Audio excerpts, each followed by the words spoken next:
अल्लाह ताला जमी अहबाब की हाज़िरी कबूल फरमाए। रोज़े जुमा को, नमाज जुमा को अल्लाह ताला हम सब के लिए बख्शिश का, मग़फ़िरत का ज़रिया फरमाए। 7 सितंबर 1974 पाकिस्तान की तारीख का एक सुनहरा दिन, उशाकान रसूल अहले ईमानों की फतह और कामयाबी का दिन है।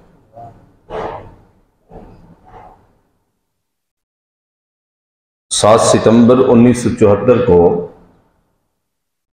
पाकिस्तान के आईन के मुताबिक कादियानी, मिर्ज़ई, अहमदी, लाहौरी,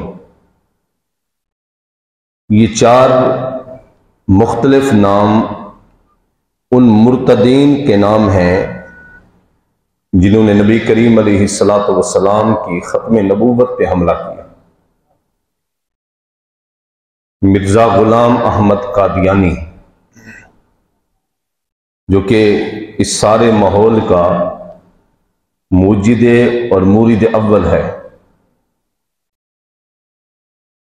उलमा की अनथक मेहनतों के नतीजे में जुल्फ़कार अली भुट्टो का दौर था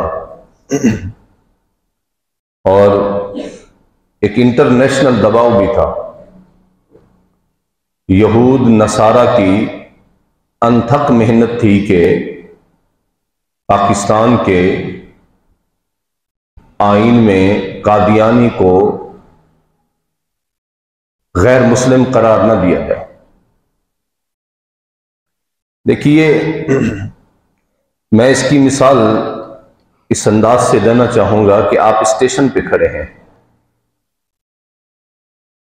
एक जुब्बे कुब्बे में मलबूस शख्स खड़ा है जिसके हाथ में तस्बीह है, जबान पे तस्बीह है, बड़ा चेहरे पे दाढ़ी है, माथे पे मेहराब है, एक बेहतरीन दीनी बूदोबाज का लिबास पहन के खड़ा है। आप उससे इतना मुतासिर हुए कि आपने उससे गुफ्तगू करना चाहिए, लेकिन गुफ्तगू करते करते उसने एक ऐसा जुमला बयान किया कि आपके सारे जज्बात, आपके सारे एहसास टूट गए। उसने ये कहकर आपको हैरान कर दिया कि मैं बज़ाहिर शक्ल तो मुसलमान वाली है, लेकिन मैं हूं कादियानी। ये एक ऐसी सूरत है कि कादियानी एक ऐसा नासूर है जो कुफ्र का नाम नहीं लेता। एक है ना कि वाज़े है कोई शख्स कहे कि मैं ईसाई हूं, यहूदी हूं, मैं हिंद हूं, मैं सिख हूं, हिंदू हूं, सिख हूं, मैं मुर्तद हूं, मैं फला चीज हूं, तो उससे लड़ना बड़ा आसान है, लेकिन आस्तीन के सांप से लड़ना बड़ा मुश्किल होता है। ये लाइन ऐसे हैं कि ये अपने आप को मुसलमान भी कहते हैं, नमाज के भी कायल हैं, रोजे के भी कायल हैं, सब कुछ के कायल हैं। लेकिन एक बात ज़हन नशीन कर लीजिए, बाल्टी पानी की भरी होना, उसमें एक भी पेशाब का कतरा डालें, सारी बाल्टी नापाक हो जाएगी। कोई शख्स कहे कि जी मैं तो नमाज मानता हूं, रोजा मानता हूं, हज को भी मानता हूं, ज़कात को भी मानता हूं, तो मैं मुसलमान क्यों नहीं? अल्लाह ताला इरशाद फरमाता है कि जब भी दीन में दाखिल हो जाओ, दाखिल हो तो मुकम्मल कम कबूल करो। कुछ को कबूल करो और कुछ को कबूल न करो, यह दीन नहीं है। नबी करीम अलैहिस्सलातु व तस्लीम की जात पे अल्लाह ताला ने खत्म नबूवत का ताज रखा है कि मेरे महबूब सल्लल्लाहु अलैहि वसल्लम के बाद अब कयामत तक कोई नबी नहीं आ सकता, बल्कि कयामत तक अब सारा पैगाम, सारा दीन रसूलुल्लाह की शरीयत का चलेगा। मैं बुखारी शरीफ की और मुस्लिम शरीफ की एक हदीस, चंद अहदीस है मेरे सामने, 40 अहदीसें हैं इस टाइम, एक मुख्तसर 40 खत्म नबूवत समझ लीजिए। वैसे तो हजारा की तादाद में अहदीस मौजूद है कुतुब अहदीस में जो हुजूर की खत्म नबूवत को बयान कर रहे हैं, आपने इरशाद फरमाया, इन्ना मसली व मसल अंबिया मिन क़ब्ली, मेरी और मुझसे पहले नबियों की मिसाल उस शख्स की तरह है कि जिसने एक बेहतरीन खूबसूरत घर बनाया, मकान बनाया, उसको इंतहाई मेहनत के साथ बनवाया, लेकिन इल्ला मौदी अल्लाह बिना मिन ज़ावियतिन, लेकिन उसने पूरे मकान में एक मकाम पे ईंट नहीं लगाई। फजअल अन्नासु यतूफून बिही व यअजबून लहू यक़ूलून हल्ला वुदिअत हाज़िहिल लबीना। अब देखने वाले उस मकान को ताज्जुब की निगाह से देख रहे हैं और देखते देखते वो उसी ईंट वाले मकाम पे आके रुक जाते हैं। वो कहते हैं काश कि ये बनाने वाला इस ईंट को भी लगा देता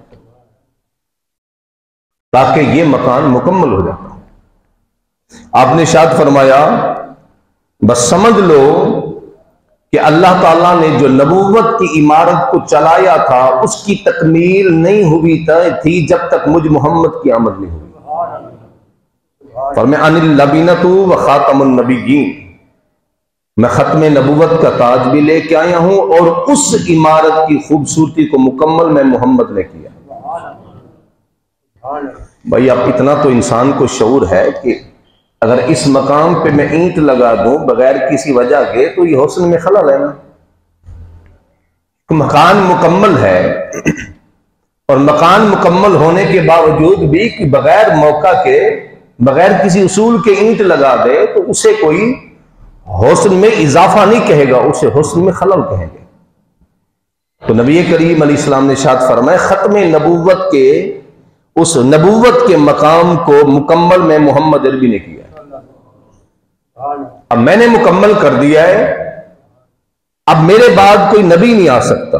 फिर मुस्लिम शरीफ की हदीस है, नबी करीम अलैहिस्सलातु व तस्लीम ने इरशाद फरमाया, अब ये काफी सारी अजमतें इस हदीस में हैं लेकिन मेरा जो मौजू है मैं उस पर रहना चाहूंगा। आपने इरशाद फरमाया, अल्लाह ताला ने पहले नबियों को खास वक्त के लिए, खास मकान के लिए, खास जगह के लिए, खास कौम के लिए नबी बना के भेजा था, लेकिन उर्सिलतु इलल खल्क़ि काफ़ा, अल्लाह ने मुझ मोहम्मद को सारी कायनात के लिए रसूल बना के भेजा।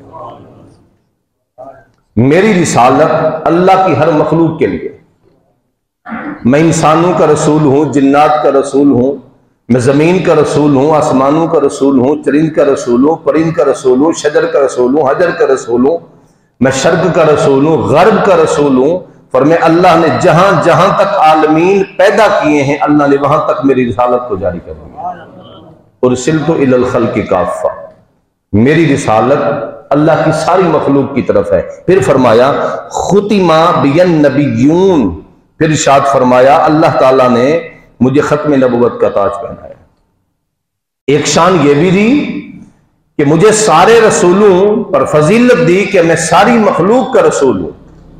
वो हदीस मुबारक है ना, एक नबी करीम अलैहिस्सलाम की बारगाह में एक शख्स अपने ऊंट की शिकायत लेके आया था कि मेरा ऊंट पागल हो गया है। तो नबी करीम अलैहिस्सलाम वहां तशरीफ ले गए। मुख्तसरन ये है कि जिस इहाते के अंदर वो बंधा था सरकार ने उसको देखा तो उसकी तरफ चल पड़े। तो गुलामों ने अर्ज की, हुजूर ये काटता है, दांतों से मारता है, कहीं आपको नुकसान न दे। लेकिन सरकार चलते गए, जैसे ऊंट की नजर रसूलुल्लाह पे पड़ी उसने वहां से दौड़ लगाई और बजाय नुकसान देने के, कोई जरर पहुंचाने के, उसने आके अपने सर को हुजूर के कदमों पे रख दिया। सरकार के कान में बड़बड़ाया, अल्लाह अकबर। तो गुलामों ने पूछा, या रसूल अल्लाह क्या ये जानता है कि आप अल्लाह के रसूल हैं? आपने फरमाया शरीर जिन और इंस के अलावा कायनात का जर्रा जर्रा जानता है कि मैं मोहम्मद खुदा का सच्चा रसूल हूं। इससे पता चला कि नबी करीम अलैहिस्सलाम की रिसालत पाक अल्लाह की सारी मखलूक के लिए। फिर इरशाद फरमाया अल्लाह ताला ने मुझे खत्म नबूवत का ताज पहनाया। नबी करीम अलैहिस्सलाम का एक और फरमान मुबारक समात कीजिए। नबी करीम अलैहिस्सलाम ने इरशाद फरमाया, हजरत अनस बिन मालिक, इन्नर रिसालता वन नबूवता कद इनकतात फला रसूल बादी वला नबी बादी। अल्लाह ने रिसालत को, नबूवत पे, मुझ पे मुकम्मल कर दिया है, अब मुनकते हो गया है रिसालत नबुव्वत का सिलसिला, खत्म हो गया है। फरमाया फला रसूल आबादी वला नबी आबादी, मेरे बाद ना कयामत तक कोई रसूल आ सकता है ना कोई नबी आ सकता है। नबुव्वत और रिसालत का ताज अल्लाह ने मुस्तफा के सरंगे पे रख दिया है। अब जो इतनी सारी अहदीस का इनकार करे और वो कादियान का काना दज्जाल, वैसे आप पढ़ के देखें ना, आप समझेंगे शायद ये मौलाना वैसे कोई लुत्फ अंदोज बातें करने के आदी होते हैं, नहीं, ये किताबें हैं उनकी। आप अंजाम आथम पढ़ें, रूहानी खजाइन पढ़ें, हकीकतुल वही पढ़ें, खैर ये तो किताबें आपको मिल नहीं सकती। कादियानियों की लिखी हुई जो किताबें हैं ये नेट पे मिल जाती हैं, लेकिन हर बंदे को पढ़ने की इजाजत नहीं होती। ज़हन नशीन कीजिएगा, ये ना किया करें। आप मेडिकल स्टोर में जाएं और आपको बुखार है और जो दवाई लिखी उठा के आप इस्तेमाल कर लें तो यकीनन नुकसान उठाएंगे। पहले तबीयत मालिज को चेक कराएं, मेरी कैफियत क्या है, मुझे मलेरिया है, टाइफाइड है, मुझे क्या है। फिर मालिज अपने तजर्बे से, अपने इल्म से आपको जो दवाई तजवीज करके दे उसे इस्तेमाल करें। अब आप समझे लिखी हुई चीज है तो पढ़ लेनी चाहिए, तो इसका बड़ा नुकसान भी होता है। नबी करीम अलैहिस्सलाम ने हजरत उमर को देखा था कि उन्होंने तौरात उठाई थी। अच्छा, तौरात अल्लाह का कलाम है या नहीं, इसमें तो कोई शक नहीं है, तौरात अल्लाह का कलाम है।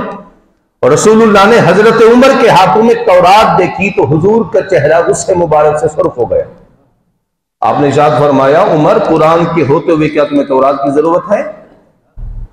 ये किसे कहा? सैयदना फारूक आजम को। और हमारी क्या हैसियत है? हम अपने दिमाग की जनत सोचते हैं और समझते नहीं जी सबको पढ़ना चाहिए, ये भी एक रिवाज है, सबको पढ़ना चाहिए, सबको देखना चाहिए। मैंने कहा अपनी धोती संभाली नहीं जाती, दूसरों की संभालने गए हैं।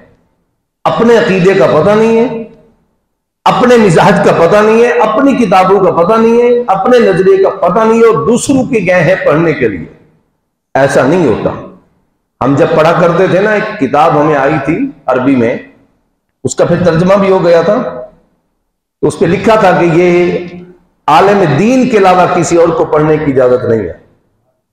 अच्छा, उस किताब को मैंने पढ़ा बाद में, एक लम्हे के लिए तो वो इंसान के दिमाग को घुमा के रख देती है, लेकिन क्योंकि हमने काबिल उस्तादों से इल्म हासिल किया तो हम समझ गए।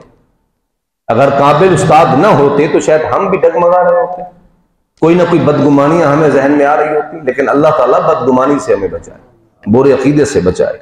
तो नबी रहमत ने इरशाद फरमाया कि नबुव्वत और रिसालत को अल्लाह ताला ने मेरी जात पे खत्म कर दिया। अब मेरे बाद कोई ना नबी होगा ना रसूल होगा। तबरानी शरीफ की एक रिवायत सुनिए जरा, बड़ी बेहतरीन रिवायत है। नबी करीम अलैहिस्सलाम का फरमान अक़दस, एक सहाबी रसूल हजरत अब्दुल्लाह बिन जुबैर मुतअम रज़ियल्लाहु अन्हु फरमाते हैं कि मैं शाम गया, और शाम जब गया तो वहां का एक साहिब मुझे मिला। उसने मुझे कहा कि जिस रसूल ने किया है दावा नबुव्वत का मक्का में, क्या उनकी शक्ल तुम पहचानते हो? तो मैंने कहा पहचानता हूं। अल्फाज सुनिए जरा। फलम्मा कुन्तु बिअदन शामी लक़ियनी रजुलुम मिन अहल किताबी फ़क़ाल हल इंदकुम रजुलुन तनब्बा कुल्तु नाम काला हल तारिफु सूरतहु। मुझे उसने कहा क्या उनका चेहरा तुम्हें याद है, सूरत याद है? मैंने कहा हाँ। उन्होंने कहा चलो फिर मेरे साथ। फ़अदखलनी बैतन फ़ीही सुवरुन। मैं गया तो उसके घर में बहुत सारे नबियों की तस्वीरें बनी हुई थी। पहले के लोग ख्याली तस्वीरें बनाते थे, हुजूर का जमाना था, लेकिन अब तो मना है, तस्वीर की इजाजत नहीं है, जरूरत इजाजत है, शौकिया नहीं है। शौकिया समझ लीजिए।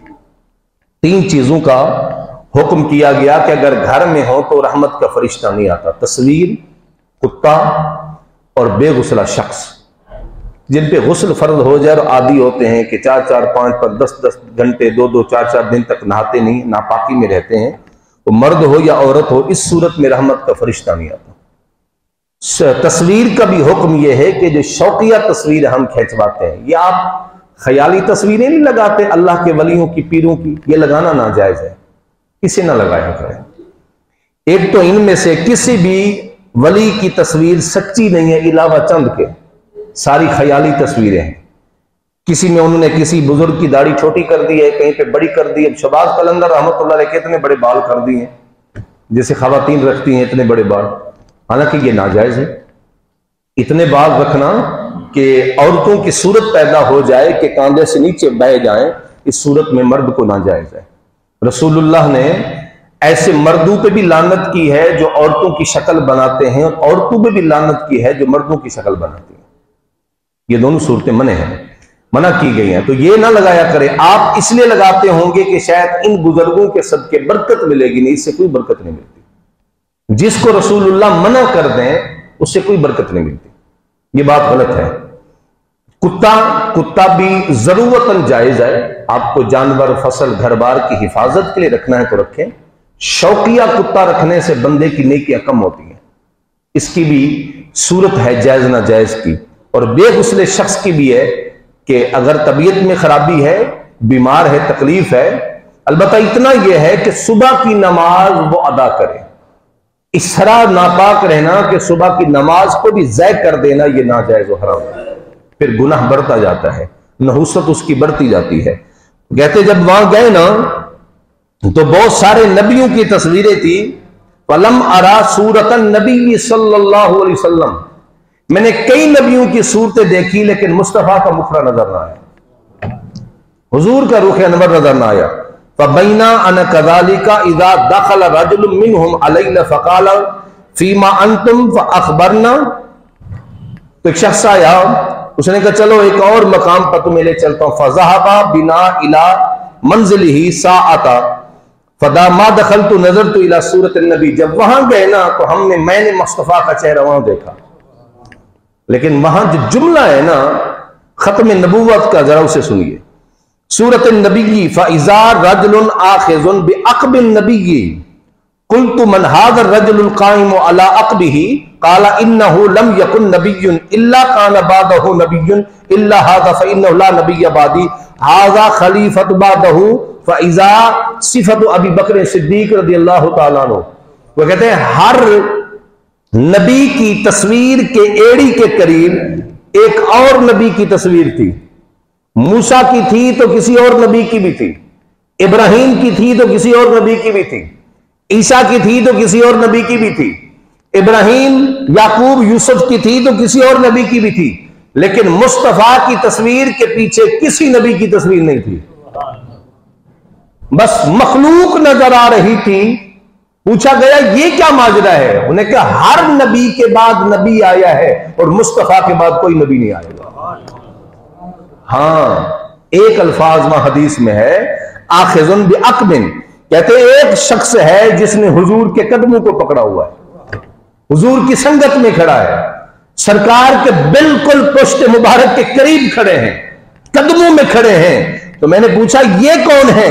उन्हें कहा ये नबी नहीं है, ये रसूलुल्लाह के खलीफा हैं, इनका नाम अबू बकर सिद्दीक है।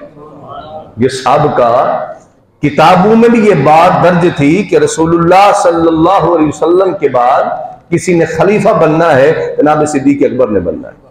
तो ये वाज़े नबी करीम अलैहिस्सलाम की खत्म नबूवत की दलील है। नबी करीम अलैहिस्सलाम ने इरशाद फरमाया या अय्युहन्नास लैसा मिन शैइन युक़र्रिबुकुम इलल जन्ना युबाइदुकुम मिनन नार। आपने इरशाद फरमाया ऐ मेरे गुलामों, हर वो चीज जो बंदे को जन्नत में उठा के ले जाए और जहन्नम से बचाए, मैंने उसका तुम्हें हुक्म दे दिया, उसका तुम्हें हुक्म दे दिया। फरमाया कोई ऐसी चीज नहीं थी जो मैंने बयान न की हो। हां, जन्नत में ले जाने वाले अमल भी बयान किए, जहन्नम में ले जाने वाले अमल भी बयान किए। और सुन लो कि अल्लाह ताला ने खत्म नबूवत का ताज मोहम्मद के सर पे सजा दिया। हजरत इब्राहीम नबी करीम अलैहिस्सलाम के साहबजादे का जब विसाल हुआ ना, सहाबा किराम कहने लगे कि हमने जब देखा ना नबी करीम अलैहिस्सलाम के सहाबा किराम, एक सहाबी कह रहे थे कि अगर इब्राहीम ज्यादा अरसा हयात रहते तब भी नबी न बनते। क्यों? कि हुजूर के बाद कोई नबी नहीं है, हुजूर के बाद कोई नबी नहीं है। और खुदा ने इसलिए बेटे वापस ले लिए थे कि साबका उम्मतों में कोई बंदा एतराज ना करे, साबका उम्मतों के अकीदे रखने वाले, कि देखिए इब्राहिम नबी तो इस्माइल भी नबी, याकूब नबी तो यूसुफ भी नबी, या जकरिया नबी तो याहया भी नबी, ये सारी नबी थे जिनकी औलादे भी नबी बनी। कोई कह सकता था कि हमारे नबियों की शान ज्यादा है कि वो खुद भी नबी थे, औलाद भी नबी। अगर हजरत इब्राहिम हुजूर के साहबजादे हजरत कासिम को अल्लाह लंबी हयाती अता करता, और नबी तो उन्होंने बनना नहीं था, क्योंकि खत्म नबूवत का मामला हुजूर के सर पे। अल्लाह ताला ने बेटे सरकार के वापस ले लिए, लेकिन नस्ल मुबारक फिर भी चला दी जो सैयदा फातिमा ज़हरा से चली है। तो खत्म नबूवत हमारे ईमान का मसला है। ये आजकल ज्यादा आप देखें ना, हमारे जो हुक्मरान लोग हैं ना, हुक्मरान, इनको जब भी गलती होती है खत्म नबूवत में होती है। नांग ये महंगाई करने में गलती करेंगे, ऐसा कभी नहीं होगा कि गलती से पेट्रोल की कीमत कम कर दें, डीजल की कीमत कम कर दें, चीनी की कीमत कम कर दें, घी की कीमत कम कर दें। ये करते हैं टेस्ट, मुसलमानों को चेक करते हैं। आपका जब मर्ज खत्म हो जाए ना, फिर भी आप टेस्ट कराने जाते हैं, यार कोई ज़रात या जरासीम बचे तो नहीं। पाकिस्तान के हुक्मरानों की हालत यह है कि हर 2-4 साल के बाद इनका गधे की तरह दिमाग खराब होता है। ये खत्म नबूवत में कोई ना कोई हमला करते हैं, कभी इबारत बदलने की कोशिश करेंगे, कभी उनसे कोई ना कोई कंप्रोमाइज कर लेंगे, फिर टेस्ट करेंगे ये जाग रही है कौम या सो गई है। लेकिन ये नहीं जानते कि मुसलमान सब कुछ बर्दाश्त कर सकता है, रसूलुल्लाह की नामूस पे हमला बर्दाश्त नहीं कर सकता।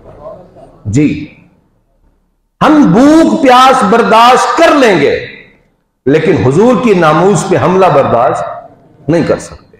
ये मोमिन का मिजाज है। इकबाल कहते हैं ना, या फाका कश मोमिन जो नहीं डरता है मौत से, रूह मोहम्मद इसके बदन से निकाल दो। देखकर फिक्र अरब में फरंगी तखयलात, इस्लाम को हिजाज और यमन से निकाल दो। ये क्या समझ रहे हैं कि शायद हम, आप देखिए ना, ये जितना भी कादियानी है, कभी नेट पे सुने ना, इनका खलीफा जो इसको खलीफतुल मुस्लिमीन कहते हैं, उस मरदूद को देखकर भी कुरान पढ़ना नहीं आता, और वो खलीफा है कादियानियों का। और कादियानी की, मिर्जा गुलाम मोहम्मद कादियानी की खुद एक आंख नहीं थी। पाकिस्तान के ट्रैफिक उसूल के मुताबिक तो एक बत्ती वाला ट्रक नहीं चलता। एक आंख वाला नबी कैसे बन सकता है? नबी तो खूबसूरत होते हैं, नबी तो महजबी होते हैं, नबी तो जमील होते हैं। ऐसा बदसूरत इंसान, ऐसा लईन और मरदूद, आप किताबें पढ़ के देखें ना, दिमाग घूम जाता है। इतनी गुस्ताखियां उस बंदे ने अल्लाह रसूलुल्लाह की जात में, सहाबा की जात में, मैं वो अल्फाज पढ़ नहीं सकता क्योंकि दिल कांपता है जो उसने गुस्ताखियां की हैं। फिर भी हमारे यहां क्या होता है, नहीं जी फुलां स्कॉलर कह रहा था कि नहीं, कादियानी कोई हुजूर को आखिरी नबी ना माने तो वो काफिर नहीं होगा। मैंने कहा 10,000 मरतबा लानत भेजो ऐसे स्कॉलर पे, ऐसे तकरीर करने वाले पे, ऐसे मौलवी पे, ऐसे पीर पे, जो रसूलुल्लाह के नामूस पर बजाय पहरा देने के हमला कर रहा है और जुर्रत दिला रहा है कि नहीं, इससे कोई फर्क नहीं पड़ जाता। मैंने कहा फर्क क्यों नहीं पड़ता? नबी करीम अलैहिस्सलातु वस्सलाम के हजारा फरामीन मुकद्दस है कि मेरे बाद कोई नबी नहीं है। मौलाना अब्दुल हक अफगानी रहमतुल्लाह अलैह, आपको पता है भुट्टू पे बड़ा जोर था कादियानी को गैर मुस्लिम करार देने के लिए। भुट्टू बड़ा जहीन फतीन आदमी था, हमें उसकी सियासत से तो कोई शगफ नहीं है, लेकिन जहीन बड़ा था वो। फिर उन लोगों ने भुट्टू को जब परख लिया कि अब ये उलमा इसको मुतमईन कर चुके हैं, तो उन्होंने फिर इसकी बीवी पे हमला किया, नुसरत भुट्टू पे। नुसरत भुट्टू के लिए बरगलाया, कादियानियों की खवातीन